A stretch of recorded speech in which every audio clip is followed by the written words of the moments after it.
Et bonsoir Yoma Takeuchi. Bonsoir Raphaël. La France Insoumise se divise, plus ou moins que la droite, that is the question. Oui, alors il faut quand même qu'on parte du commencement, puisque que la droite de LR se disloque, c'est une chose, que le Parti Socialiste se désagrège, c'est une autre, mais que LFI, qui est un parti qui a émergé avec l'élection présidentielle, se barre en sucette, c'est un petit peu plus gênant. C'est comme si la République En Marche aussi se divisait, quoi. Voilà, mais pour l'instant, ce qui se passe, c'est plutôt le contraire. On l'a bien vu, il y a une partie des LR qui vont rejoindre la République En Marche, notamment autour de Agir et de son inénarrable président, enfin coprésident, je crois, c'est Frédéric Lefebvre. Je pensais à Louis Vogel, moi, mais d'accord. C'est peut-être mon âme de Seine-et-Marne qui parle. Hein. Louis Vogel étant donc, je crois... Maire de Melun. Non, mais maire de Melun, mais aussi très lié à la fac de droit d'Assas. Joseph en même temps, il y a ça Melun. Joseph et Louis Vogel, bien entendu, les deux frères que l'on connaît bien et qui sont donc notamment connus pour leur engagement dans certaines disciplines à la croisée entre l'économie et le droit. Voilà. Bref, ceci étant une petite page de pub académique, voilà, nous revenons en tout cas au cœur du sujet. C'est donc pourquoi la France Insoumise commence à battre de l'aile. Pour ne citer en tout cas que la personne la plus emblématique de cette semaine, c'est Charlotte Girard. Charlotte Girard, avez-vous vous rappelez-vous de cette juriste constitutionnaliste, c'est-à-dire donc spécialiste en droit constitutionnel, qui était apparue sur les débats télévisés avec une longue chevelure bouclée.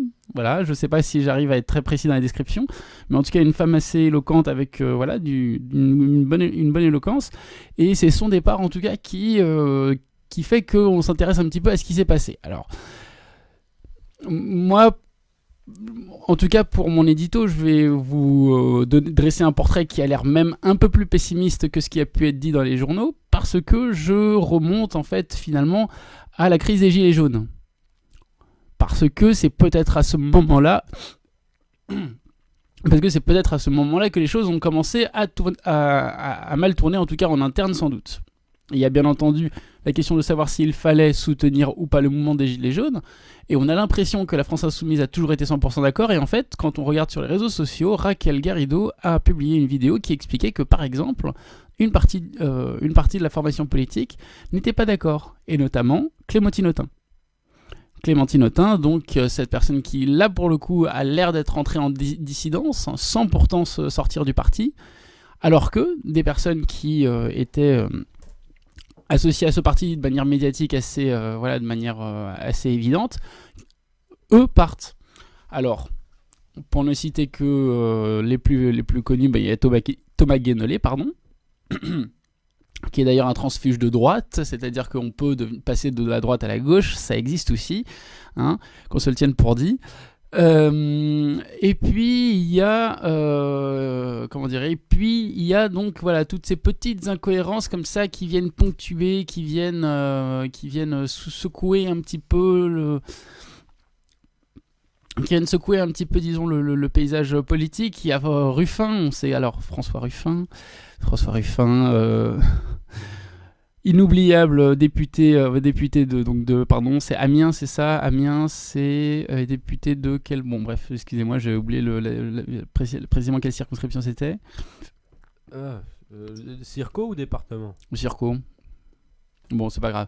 C'est la Xème du département de l'Aisne, si je dis pas de bêtises. En tout cas, François Ruffin donc s'était illustré avec sa fameuse déclaration « Il va finir comme Kennedy » en parlant du président Emmanuel Macron. Celle-là. Voilà, donc en fait, ce qui a été interprété comme une quasi-menace de mort ou une incitation à la violence, c'est le moins qu'on puisse dire. Bref, et François Ruffin donc a visiblement créé son petit parti. On ne sait pas trop ce qui se passe, mais quelques jours après, on a vu François Ruffin et Jean-Luc Mélenchon autour d'une petite table, enfin plutôt assis à la table de François Ruffin à plaisanter, etc. et à débattre entre guillemets amicalement. Et on a interprété ça comme finalement la preuve que François Ruffin n'avait pas décidé de voler de ses propres ailes. D'ailleurs, on voit que c'est quand même quelqu'un qui a tiré un parti assez évident de la crise des Gilets jaunes. Les personnes donc qui ont été un peu moins, en tout cas qui ont l'air d'avoir tiré un peu moins parti, on pense à Raquel Garrido et Alexis Corbière. Ces deux-là, et bien entendu, on sait pourquoi on les met ensemble. Raquel Garrido étant donc... petit moment croustillant sur les réseaux sociaux, figurez-vous qu'il y a donc certains jeunes militants de la France Insoumise qui sont très mobilisés. Et Raquel Garrido, et certains, à un moment où la stratégie politique n'était plus tout à fait évidente, eh bien, un jeune avait publié sur Twitter « Mais je ne comprends pas, en fait, nous ne parlons plus de gauche à la France Insoumise, nous ne parlons plus que de populisme. Pourquoi ?» Et Raquel Garrido est arrivée par derrière pour faire la leçon à ce petit jeune en lui disant « Eh bien, en fait, c'est que tu n'as rien compris, on a fait exprès de ne pas parler de gauche pendant tout ce temps-là. » Donc il y a, voilà, en tout cas chez Raquel Garrido, là pour le coup, qui reprochait très fortement de ne pas avoir vraiment pris à bras le corps le mouvement des Gilets jaunes dès le premier jour, un petit sentiment de flou, Et Alexis Corbière, par exemple, qu'est-ce qu'on lui a reproché pendant la crise des Gilets jaunes aussi, c'est d'avoir fait une interview à Valeurs Actuelles, il me semble. Valeurs Actuelles, c'est pas non plus réputé pour être très progressiste, hein. Pareil pour Juan Branco, ancien candidat aux législatives de la France Insoumise, qui va faire un entretien et qui est donc aujourd'hui, un entretien avec l'heure actuelle, et qui est aujourd'hui l'avocat de Maxime Nicole.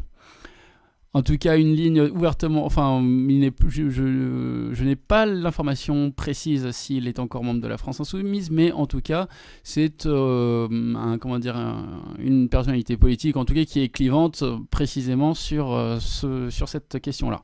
Et ensuite, bon, dernier petit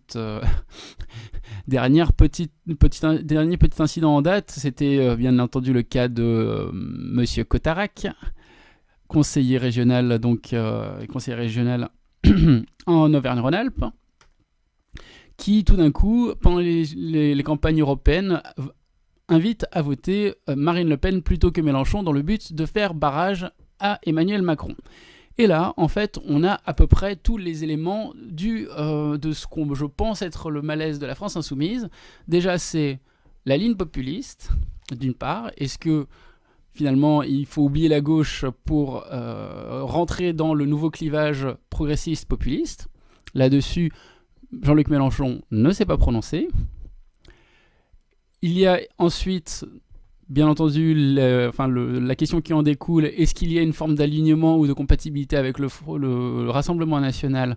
Là encore une fois, on imagine que Jean-Luc Mélenchon y est fortement opposé, mais il n'y a pas de déclaration de déclaration formelle, bien que la communication de la France Insoumise soit bien entendu en opposition ouverte. Ça, il faut pas oublier de le dire, parce que sinon ça prête à confusion. Ensuite, la crise des Gilets jaunes, donc peut-on être opposé au pouvoir quand on vise à prendre le pouvoir?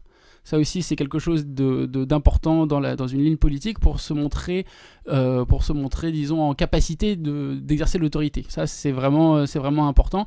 Et c'est vrai que parfois, quand Juan Branco dit qu'il fait des listes de personnes qu'il ne faudrait pas laisser partir, laisser fuir une fois qu'on les aura destituées, ça c'est un petit peu difficile à entendre. Même si, bien entendu, là, je répète, je ne dirais pas que Juan Branco a tenu ces propos-là au nom de la France Insoumise. Je pense que ce n'est pas le cas. Qu'on soit vraiment très clair là-dessus. Et ensuite, on a cette dernière question. Est-ce que donc est-ce que nous avons affaire donc à un parti qui se désagrège? La dernière question, c'était donc est-ce que la démocratie en interne ne marche plus? Il y a évidemment la pétition de 40 personnalités, dont Clémentine Autain. Alors, le cas Guénolé, c'est un peu particulier parce que, à ce qui paraît, il y a des soupçons de harcèlement sexuel. Ça, c'est pas encore tout à fait. C'est difficile en tout cas d'en faire une question de fonctionnement interne. Mais est-ce que le parti est cadenassé, comme aurait pu le dire une certaine Valérie Pécresse au sujet des Républicains? Je ne suis pas sûr que ça fasse un problème majeur au sein de... Enfin, je ne pense pas que ce soit un problème qui soit vraiment inhérent au fonctionnement de la France insoumise. En fait, finalement, c'est le cas de un peu tous les partis. Là-dessus, quand même, je crois que ça... On parlait d'idées, hein. On gouverne avec les idées, et c'est peut-être ça qu'on a oublié. On fait de la politique peut-être sur certaines lignes, sur certaines postures, sur certains rapports de force. Il n'empêche que si on revient aux idées, on peut garder les idées claires précisément, voilà, si on a en tête le programme sur lequel on essaye de se battre.